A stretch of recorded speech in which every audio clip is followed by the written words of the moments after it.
Welcome to Gunshots Straight from the Hip. I'm your host, Mark Gunn.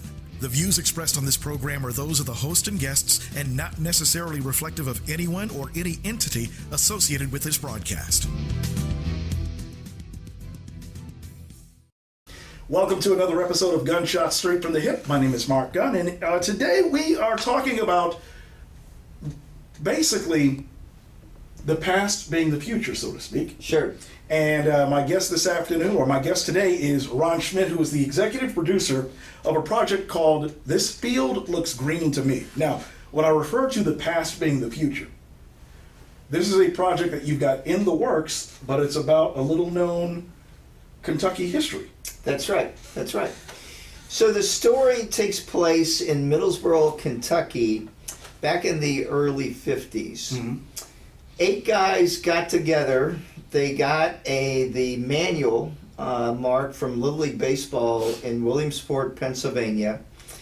And 4 of these guys fought at the Battle of the Bulge.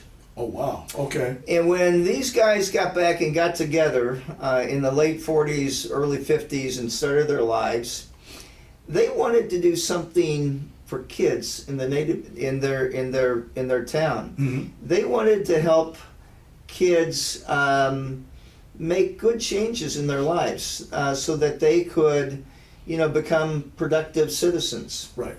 And it wasn't, we're civil rights leaders and this, that, and the other. Right. So when they started this league, for the viewers at home, they integrated this league. So it was black and white boys playing together.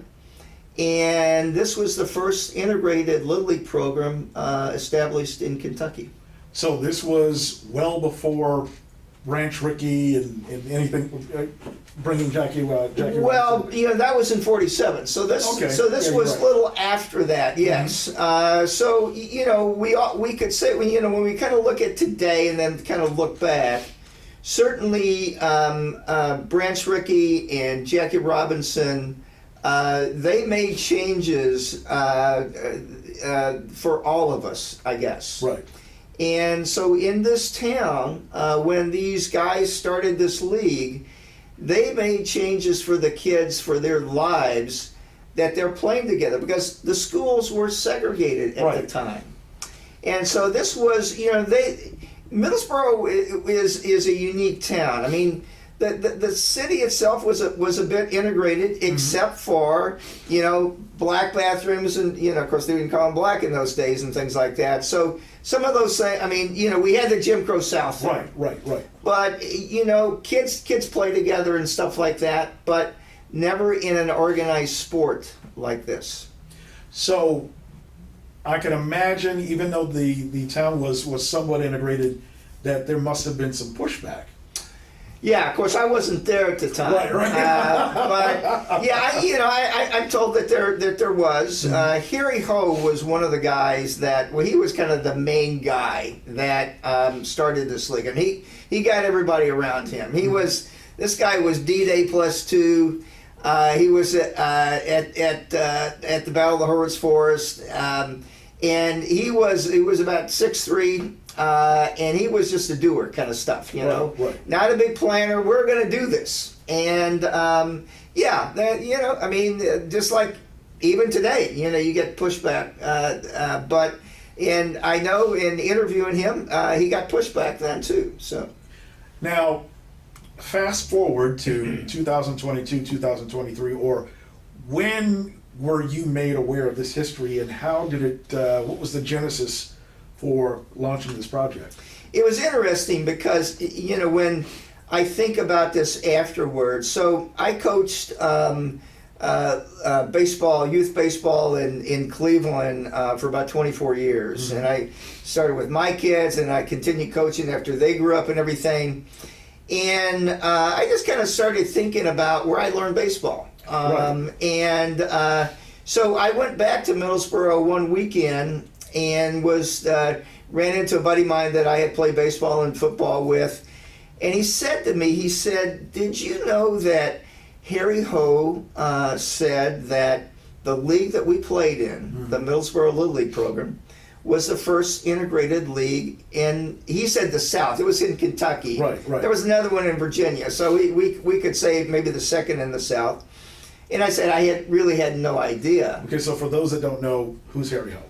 So Harry was the guy behind all this, in Middlesboro that started this. We've got a picture here if you want to show it to your viewers here. But a very unassuming guy. But it just seemed like, Mark, that guys in that time period just wanted to do something for kids to make their lives better. Mm-hmm. And I think that thinking about that then and about this today, what can we do to make kids' lives better? Because I'm telling you, kids today, it's just a very different situation than when we grew up. So I've been mentoring kids in the Cleveland area, in the city for about 10, 12 years, and I really kind of hear stories that I just know that we as a society need to be aware of what they go through. Mm-hmm. And what their situations are, and we then need to also step up and say, what can we do, like these 8 men that started this league back in 1953. And part of the solution as to what we can do is to make sure that we have a true and accurate accounting of our history.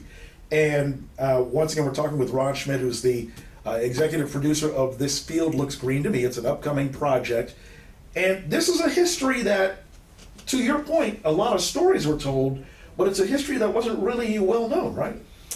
This particular story, I would say yes, although there's probably multiple stories like this, Mark, mm-hmm. over the years, but for me, kind of playing in this league after it started, and of course we didn't know it at the end, and I'm going to tell you, I played with black kids baseball. Mm-hmm. Our schools were segregated. It's just how it was. It was only a few years after I left Middlesboro to come to Louisville that then things became integrated and things like that. But that was our playing field then, and the kids, both white and black, when they played baseball in Middlesboro, in Harlan, in Lexington, in Greenville, North Carolina, mm-hmm. they then saw America as it was during that time. And I think what's important is that what those kids saw then, I think kids today can kind of learn from this, because mm-hmm. It ain't over yet. Right, I mean, we're still struggling with issues of race. Mm-hmm. And, we're still struggling with how do we do things for kids today. And, this movie in itself says a lot. But what are we doing? What can we do to make kids' lives better is where I really want to take this project to the next level there. So, to re-ask the question that you just asked, what are we doing? How did the story and the history become the treatment for a film? How did you get involved?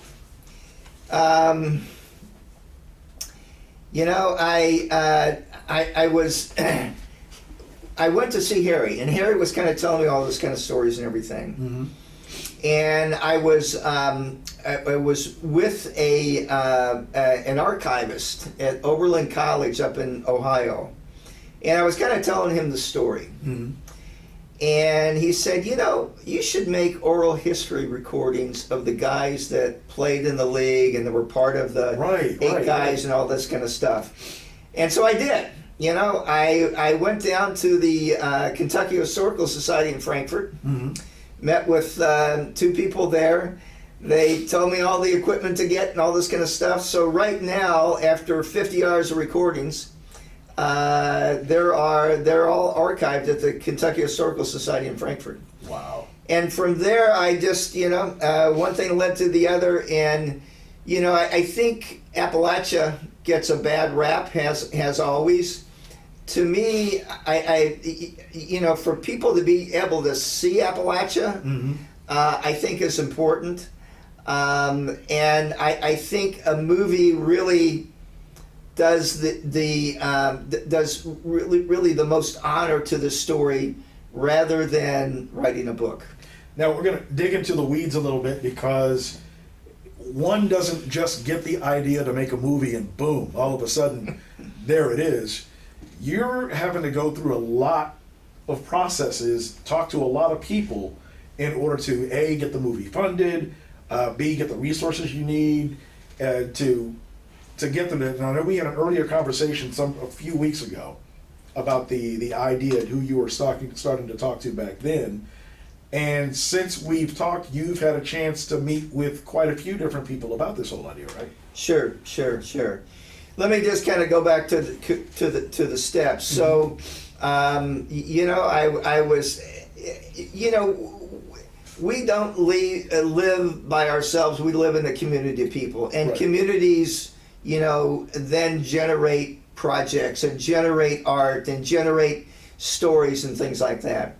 So, you know, talking to a friend, all this kind of stuff, got a book and, you know, put down the script. It's a feature-length movie. It's 2 hours. And from that was stories of the baseball team itself.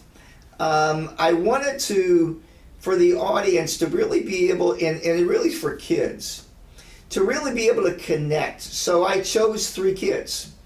One is a black boy, the other's a white boy. They played on this championship team that won the Kentucky State tournament.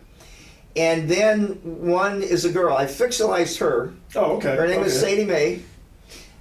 So it's Jaybird, Charlie, and Sadie Mae.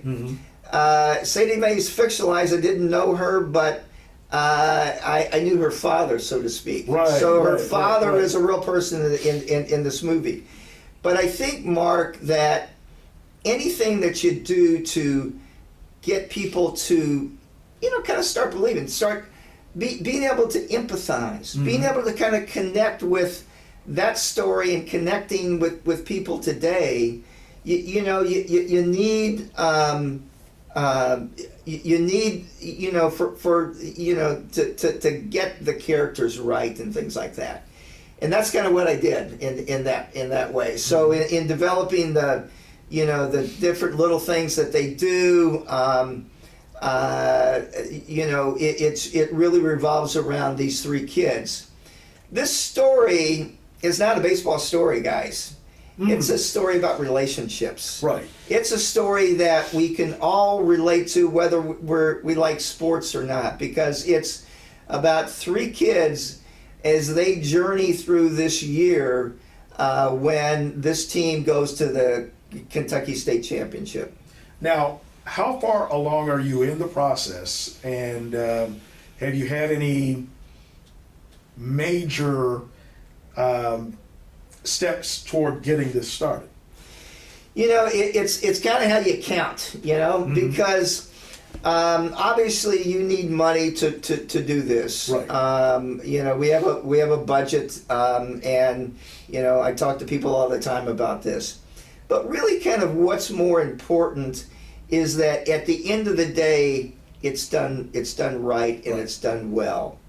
And you know, again, a buddy of mine's, his mom always said, "So what?" So my buddy is a Presbyterian minister, and when he wrote his first sermon, his mom read it, and she said, "So what? So what do you want me to do?" And for this movie, the so what is really kind of important to me. If I didn't fulfill the so what, then it's kind of like, okay, it's a movie, it's Hollywood, and that kind of stuff and everything. Right. So in that regard, when we've kind of talked about the past and today, then and now, you know, what 8 guys did then and what we as a society need to do now, that's really, that part, Mark, is today is really kind of coming together. You know, I I get a really sense that going forward, with as people hear what we want to do today, the money is going to follow, because people want to be a part of being involved to help kids' lives be better today.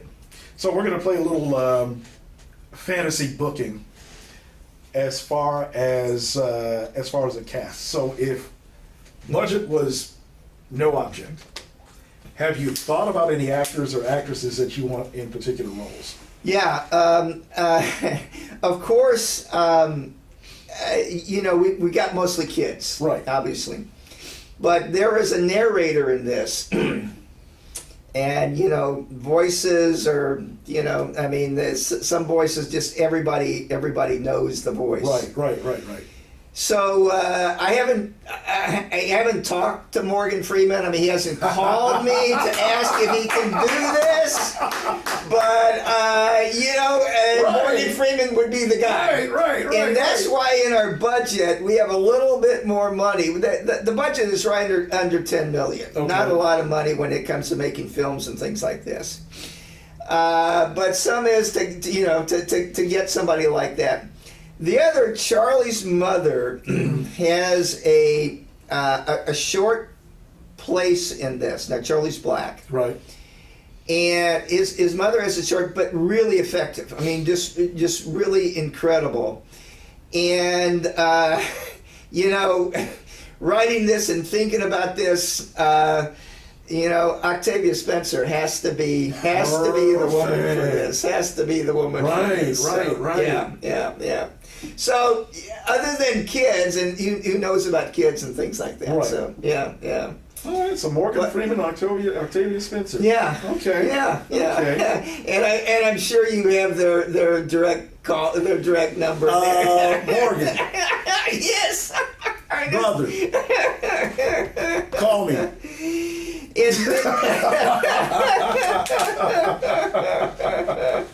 All right, so the process is going, money's being raised, you're talking to a lot of people.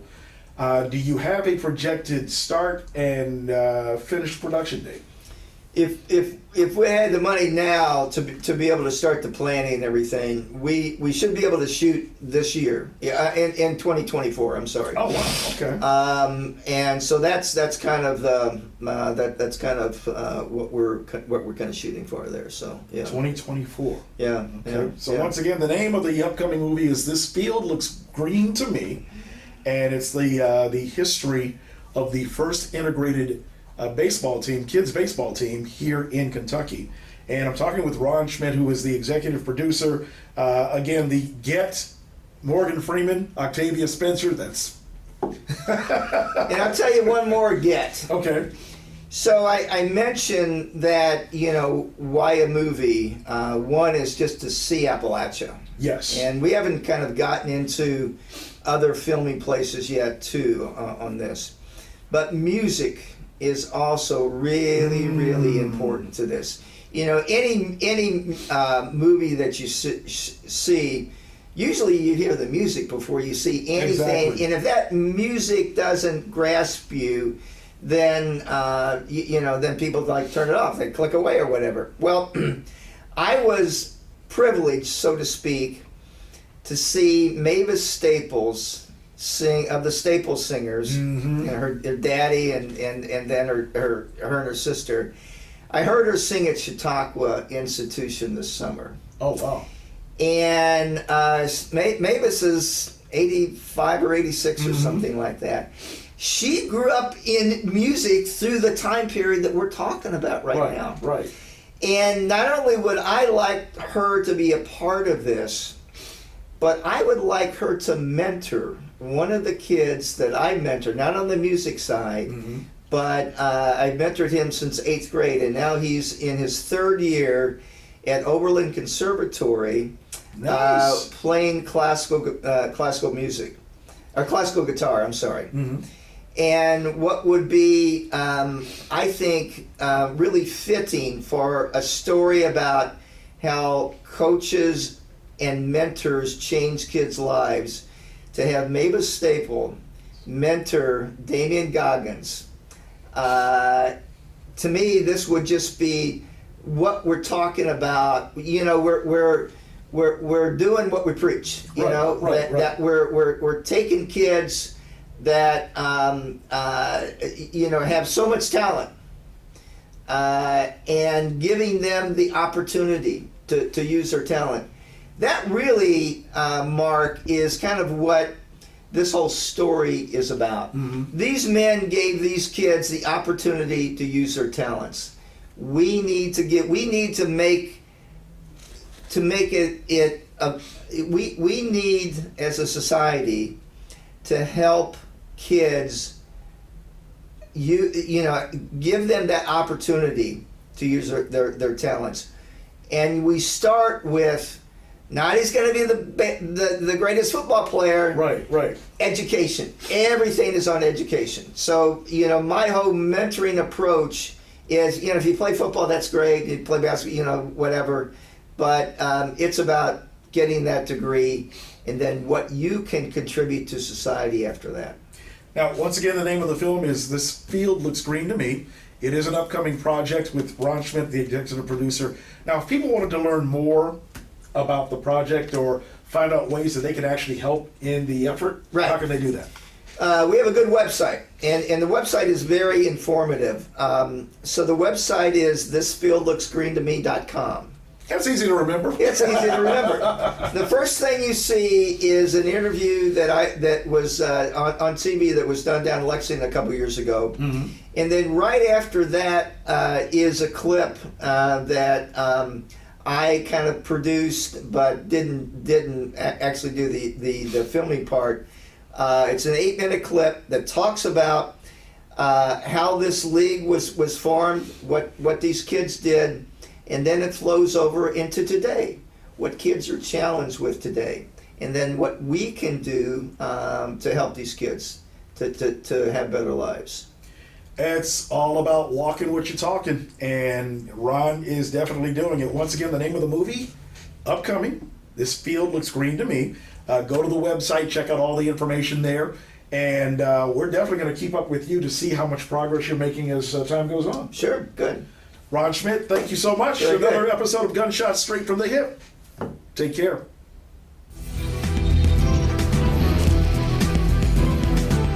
You've been listening to Gunshots Straight from the Hip.